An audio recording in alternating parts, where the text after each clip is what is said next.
সেই জুলাই যখন শুরু হয়েছিল, জুলাই আমাদের যখন কোটা সংস্কার আন্দোলন শুরু হয়েছিল, তখন এই বৈষম্য বিরোধী ছাত্র আন্দোলন প্ল্যাটফর্মটার শুরু হয়। এবং আমরা আসলে তখন তো আমরা কেউই ভাবিনি যে এটা একটা সরকার পতনের আন্দোলনের দিকে যাবে। কিন্তু যখন আবু সাইদ গত 16 জুলাই যখন আবু সাইদ ভাই তিনি বেরোবির সামনে গুলি খেয়ে মারা যান, সেই শহীদ ভাইয়ের রক্তের উপর দাঁড়িয়ে কিন্তু আমাদের আজকে এই গণঅভ্যুত্থান হয়েছে।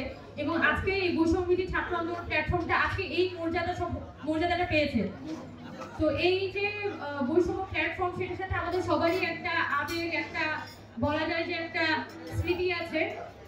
এবং আমরা যারা আপনারা সামনে এসেছেন, আমি বিশেষ করে আমাদের শহীদ আহত পরিবার যারা এসেছেন, অনেককে হয়তো গিয়ে সরাসরি দাওয়াত দেওয়া সম্ভব হয়নি। ফেসবুকে হয়তো একটা পোস্ট দিয়েছিলাম বা একটা গ্রুপের মধ্যে জাস্ট মেসেজ দিয়েছিলাম। এটার মাধ্যমে অনেক শহীদ পরিবার এসেছেন, অনেক আহত পরিবার এসেছেন। আপনাদের কাছে আমরা অসংখ্য কৃতজ্ঞ যে এত সংক্ষিপ্ত আয়োজনের মধ্যেও যে আপনারা আন্তরিকভাবে মন খুলে যে আপনারা দিল খোলাভাবে যে এসেছেন। একই সাথে আমি বিশেষভাবে ধন্যবাদ জানাতে চাই আমাদের এখানে যে ছাত্র সংগঠনগুলো উপস্থিত হয়েছে।